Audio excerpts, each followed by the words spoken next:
Imagine it's 1st November 1923. You are a 43-year-old school clerk living in Berlin, Germany. You rent a narrow apartment with a coal stove that never quite warms the back room, and every Friday you walk home with your pay folded inside your coat. Your wife keeps a careful ledger in the kitchen drawer, where every loaf of bread, every candle, every tram fare is written down in pencil.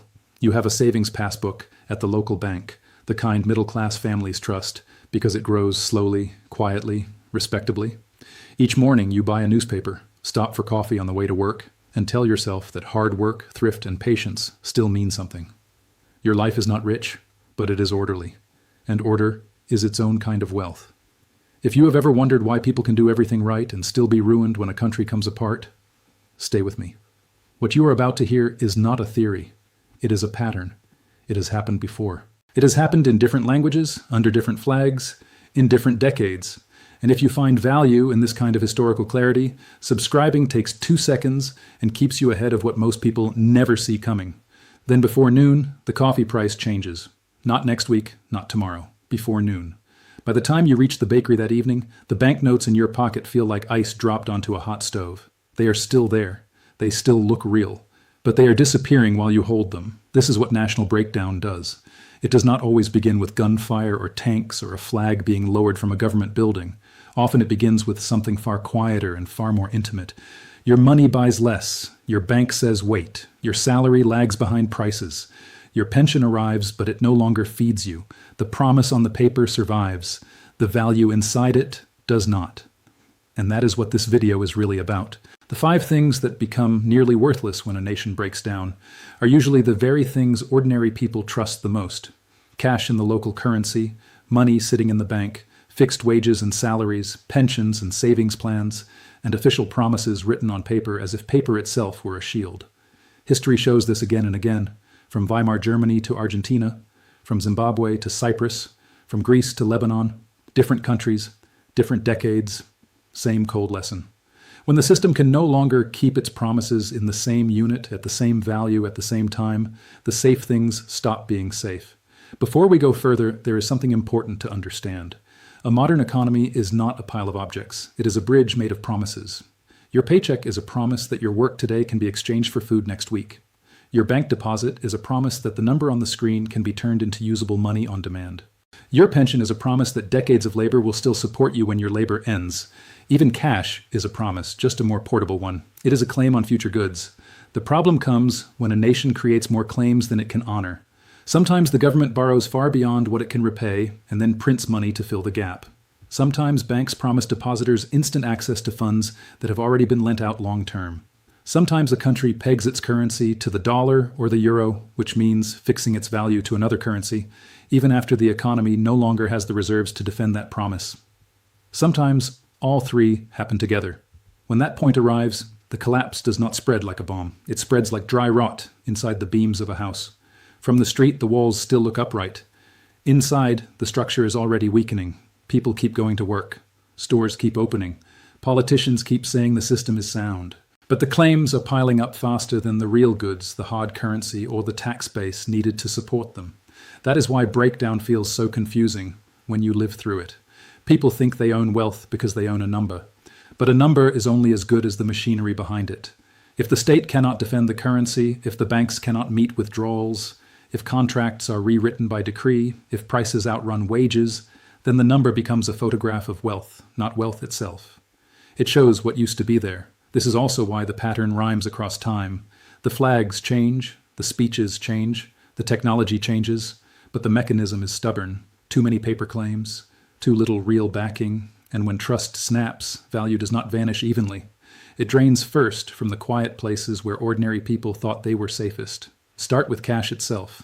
Weimar Germany is remembered for wheelbarrows of money, and that image is famous for a reason. But the deeper story is not that Germans suddenly became foolish. It is that the state broke the measuring stick. During the First World War, Germany left the gold standard and financed war spending with debt. After defeat, the Weimar government faced heavy reparations, political unrest, and a weak economy. Instead of fully repairing the fiscal hole, which means the hole in the government's finances, it kept leaning on the printing press. That choice did not destroy the currency in a single day. It hollowed it out in stages. Before the war, $1 bought a little over 4 marks. By November 1923, it took about 4.2 trillion marks to buy $1. Britannica notes that by July 1922, prices had already risen about 700%. By late 1923, the mark was not really money in the old sense anymore. It was ash that still had the shape of wood. Now put yourself back into the life of an ordinary German family. The middle class had done what responsible people are told to do. They saved. They bought war bonds. They kept cash balances. They lived on salaries, pensions, or professional fees that were set in marks. But when the mark broke, the careful people were trapped inside the old unit. A German student later remembered ordering 1 cup of coffee for 5,000 marks and then a second for 7,000 marks just minutes later. Workers were often paid twice a day because prices could outrun wages by lunchtime. Farmers refused to sell produce for paper they believed would be worth less by evening. Pensioners, who depended on fixed payments, were among the worst hit because their income stayed still while prices ran. This is the first thing that becomes nearly worthless when a nation breaks down. Cash savings in the local currency. Not because the paper disappears, but because its buying power does. Money is supposed to be a ruler. In Weimar, the ruler itself kept stretching. And when the ruler stretches, every plan built on measurement breaks with it. Look at who suffered most. Clerks, teachers, widows, retired civil servants, people with savings accounts, insurance policies, and fixed monthly income. They were like passengers standing on a dock that looked solid until the tide went out and revealed it was only planks over mud. Meanwhile, some debtors gained. If you owed money in marks, inflation shrank the real weight of that debt. People with access to foreign currency, export income, or real assets such as land, machinery, and inventory often did far better than people holding cash. The winners were not always smarter. They were simply standing closer to things that kept value when the currency did not. And this is where history gets uncomfortable. The moral qualities that usually build a stable life can become traps during a breakdown. Prudence, patience, loyalty to institutions, faith in paper records, even respectability itself. In stable times, these are strengths. In unstable times, they can turn into anchors tied to a sinking floor. The Weimar collapse eventually slowed when leaders, including Gustav Stresemann, ended passive resistance in the Ruhr and a new currency was introduced under Hjalmar Schacht. But the damage had already been done. Savings had been wiped out. Trust had been poisoned. A whole class of people learned that the state could preserve the paperwork while destroying the substance. That lesson would not be forgotten. Now here is where it gets interesting. Here is something I want you to think about before we go further. If your bank statement says you have money, but the bank will not let you take it out, do you really have money at all? Drop your answer in the comments. Seriously. Because what happened next in Argentina is the part of this story that millions of people thought could never happen in a modern country. And once you see it, you start looking at every bank balance a little differently. Argentina in 2001 was not a story about villagers hiding coins under floorboards. It was a story about a modern urban society with banks, cards, ATMs, contracts, and a currency system that had seemed stable for years. Since 1991, Argentina had tied the peso to the US dollar at roughly 1-to-1 through what was effectively a currency board, a hard exchange rate promise designed to crush inflation and restore confidence. For a while, it worked. But behind that calm surface, debt built up, competitiveness eroded, recession deepened, and the government's promise became harder and harder to defend. By late 2001, depositors were pulling money from banks. On 1st December 2001, the government imposed the Corralito, the famous restriction that limited cash withdrawals to 250 pesos or $250 per week per account holder. Think about what that meant in practice. Your money was not gone on paper. It was trapped in place. You could see it. You could not use it. This is the second thing that becomes nearly worthless when a nation breaks down. Money in the bank when the banking system itself no longer trusts its own liabilities. A liability is just what the bank owes you. If too many people demand payment at once, and the bank cannot meet that demand without collapsing, your deposit stops acting like cash. It becomes a request, then a queue, then a legal argument. Ordinary Argentines felt this in the most humiliating ways. Salaries might arrive by transfer, but cash for groceries was rationed. Small business owners could not easily pay suppliers or workers. Middle-class savers who believed they were being prudent suddenly found themselves banging pots and pans in the streets of Buenos Aires. The restrictions helped trigger riots and civil unrest. President Fernando de la Rua resigned in December 2001. Courts were flooded with lawsuits from depositors trying to get access to their own funds. The Yale Financial Crisis Case Study says nearly 200,000 lawsuits were filed, and courts ordered injunctions that released more than 14 billion pesos from the banks. Then came the next blow. Argentina abandoned the currency board in early January 2002. Dollar deposits and loans were then converted into pesos through a messy process known as pesoization. Deposits were converted at 1.4 pesos per dollar, while many private loans were converted at 1 peso per dollar. In plain English, the rules of the game changed after the game had already begun. People who thought they held dollars inside the system discovered that the system could redefine what those dollars meant. That is the third thing that becomes nearly worthless during breakdown.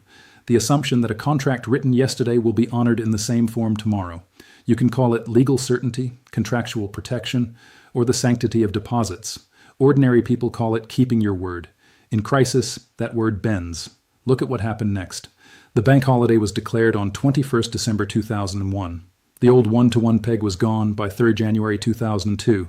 Restrictions on demand deposits were not fully lifted until December 2002.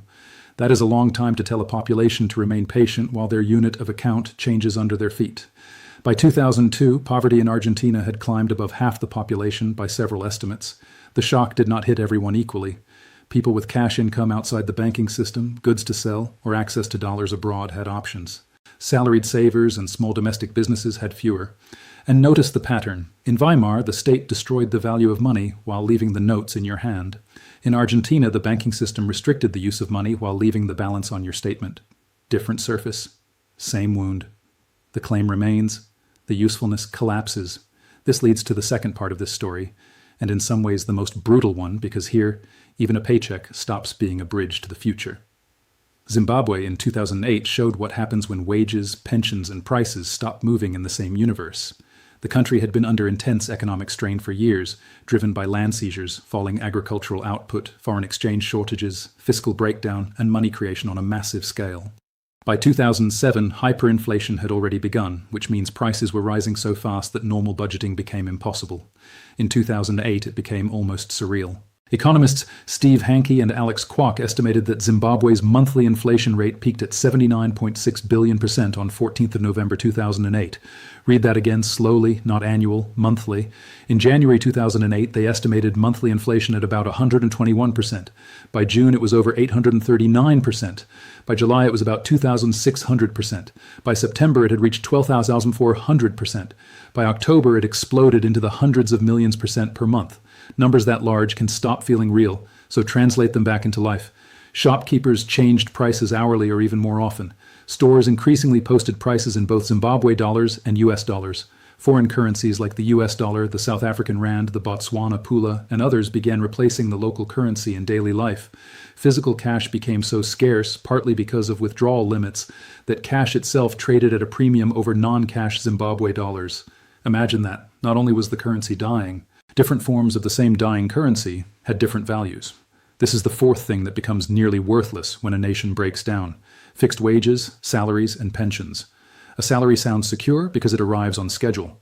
But in hyperinflation, time itself becomes the enemy. If your wages are paid monthly, weekly, or even daily, but prices move hourly, your income is a melting ice sculpture carried through the desert. It is vanishing faster than you can spend it. Ordinary people adapted in painful, improvised ways. They rushed to spend wages the moment they were paid.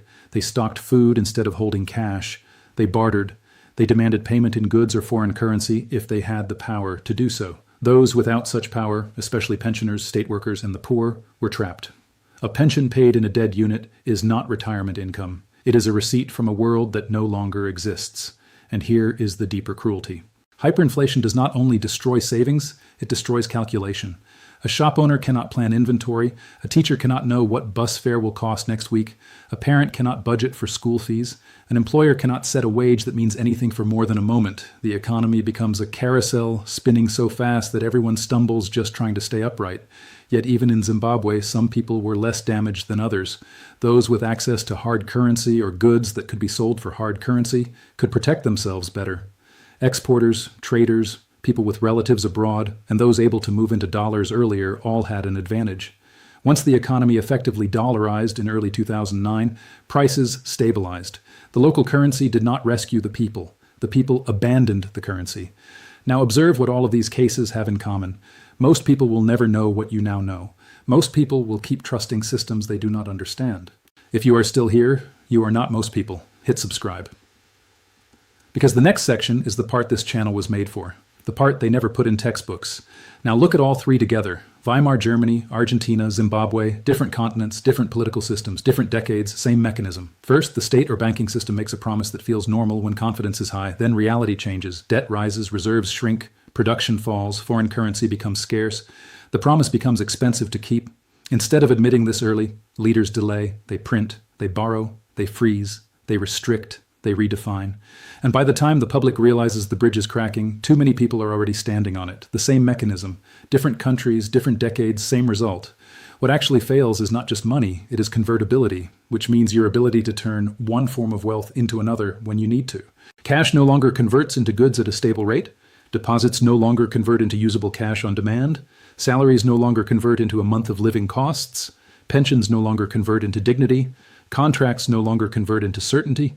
This is why national breakdown feels like betrayal. The paperwork remains, the apps still open, the notes still circulate, the pension statement still arrives, but the hidden machinery that once made those symbols meaningful has seized up. It is like finding a beautiful clock on the wall, and only later realizing the hands are moving without the gears.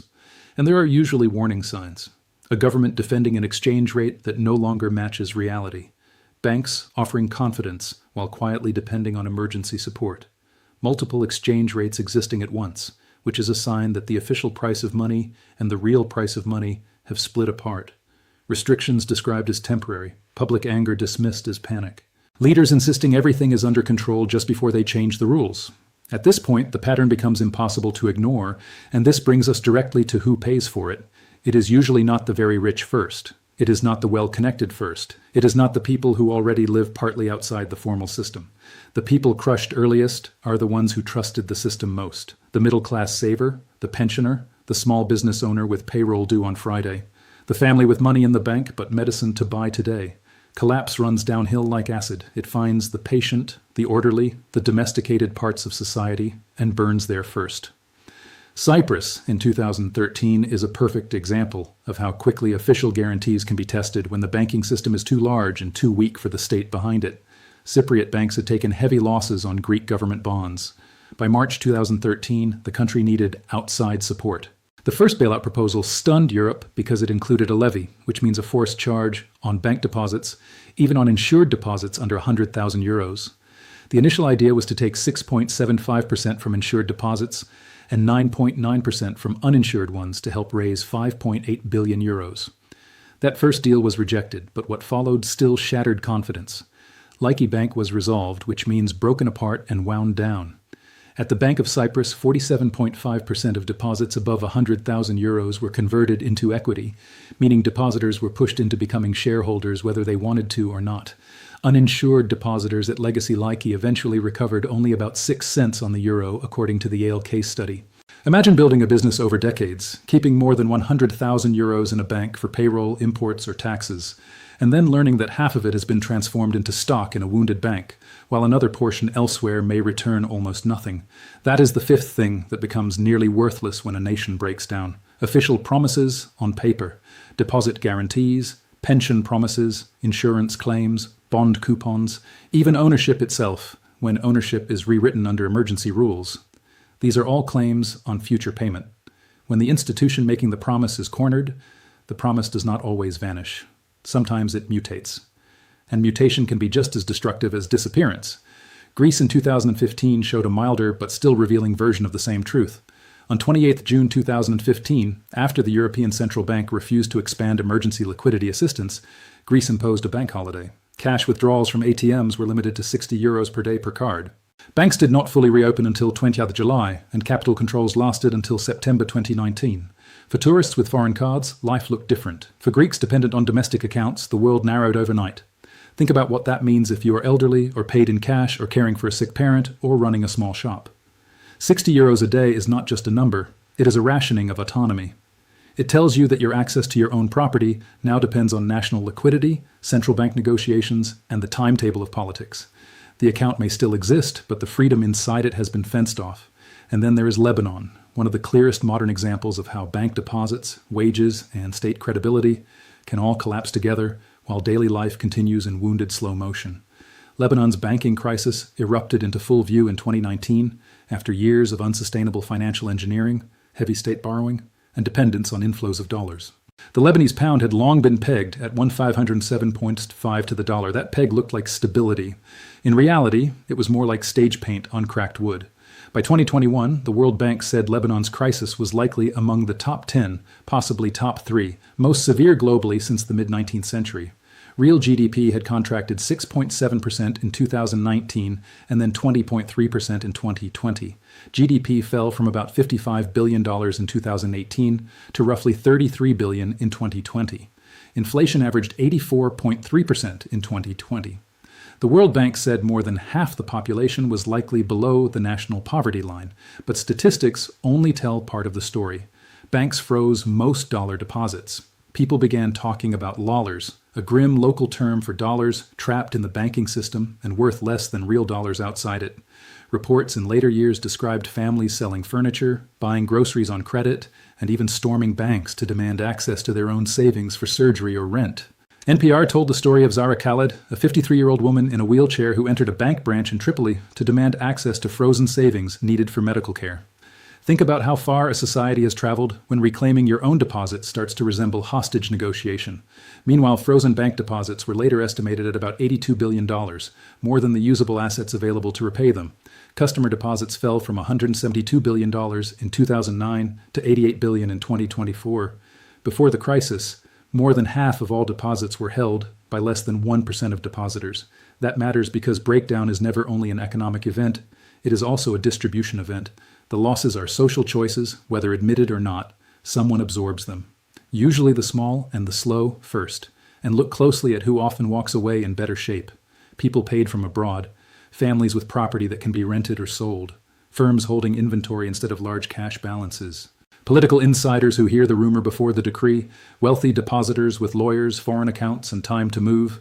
The middle class, by contrast, is usually built out of delayed rewards, pension contributions, insurance policies, savings accounts, payroll reserves, university funds for children. All of these are quiet claims on tomorrow. In a breakdown, tomorrow is where the knife usually lands. That is why these crises feel so personal. The poor often enter them already exposed. The rich sometimes enter them already diversified, which means spread out across safer forms of wealth. But the middle class enters believing the rules still work. It is the class most invested in paper order, and when paper order fails, the blow lands like a trapdoor opening under people who were told they were standing on marble. The question is not whether this pattern will repeat. History has already answered that. The only question is whether you will see it before it sees you. If this channel helps you think differently about the world you live in, subscribe. It costs nothing, and it might change everything. So what did the survivors do differently in these episodes? Not the lucky few, not the politically protected, but the people who came through with something still intact? The historical record shows that those who came through periods like these largely shared 3 characteristics. First, they did not confuse a paper claim with the thing itself. They understood, sometimes instinctively, that a bank balance is not the same as cash, that cash is not the same as stable purchasing power, and that a pension promise is not the same as food, fuel, or medicine. In Weimar, people who moved earlier toward foreign currency, or real goods, suffered less than those who stayed loyal to the mark. In Zimbabwe, those who could shift into dollars or tradable goods faster had more breathing room. In Argentina and Lebanon, people with access to money outside the frozen domestic system had options others did not. Second, they prized flexibility over yield. Yield is just the return promised for leaving your money somewhere. In normal times, chasing a higher return can look rational. In breakdowns, the people who survive best are often the ones who can move, trade, adapt, and pay. Liquidity matters. Liquidity simply means how quickly something can be used when life becomes urgent. A chest freezer full of food can matter more than an impressive statement balance. A cousin abroad who can send hard currency can matter more than a fine pension certificate framed on the wall. A small stock of useful goods can matter more than a long conversation with a bank manager. Third, they relied on networks and usefulness, not just accounts. When money stops measuring properly, society falls back on older forms of value: skills, trust, relatives, neighbors, inventory, repairability, access. Reputation of a different kind, not status inside the old order, but usefulness inside the new reality. In shattered systems, the best lifeboats are often human, not financial. This is not a romantic point. Breakdown is cruel. Community does not cancel cruelty. But over and over, the historical record shows that people who had strong local ties, practical skills, and some access to assets outside the failing unit had a better chance of keeping agency. Agency just means room to act. There is also a darker lesson. Many of the biggest winners during collapse are not ordinary savers who prepared thoughtfully. They are debtors whose burdens get inflated away, insiders who move first, exporters paid in hard currency, and people close enough to power to know when the rules are about to change. History is not fair, it is informative. And one of the hardest truths it offers is that a breakdown punishes innocence more reliably than guilt. Which brings us back to Berlin, to that school clerk on 1st November 1923, standing in line with money that still exists and value that does not. He did not fail because he was reckless. He failed because he trusted the unit he was paid in, the bank he saved in, the pension system he expected, and the contracts his society had taught him to respect. He believed the floor was stone. It was painted paper. That is the enduring lesson in all these cases. When a nation breaks down, what becomes nearly worthless first is not necessarily your labor, your character, or your need. It is the claim between you and those things, the cash, the deposit, the salary, the pension, the official promise. These are all bridges, and when the river changes course, bridges that looked eternal can end in midair. History does not say every country facing stress will suffer the same fate. It does not say every inflation becomes hyperinflation, or every bank scare becomes a freeze, or every currency peg ends in tears. But it does say this with unsettling consistency. When the state, the banks, and the currency can no longer keep promises in the same unit, at the same value, at the same time, ordinary paper wealth can dissolve with terrifying speed. This is historical and educational analysis. It is not financial advice. Every individual situation is different. Please consult a qualified professional before making any financial decision. This video is not for everyone. Most people will dismiss it. But if one person in your life needs to hear this, share it with them. Not because it will change the world, because it might change their world. Subscribe for more, and I will see you in the next one.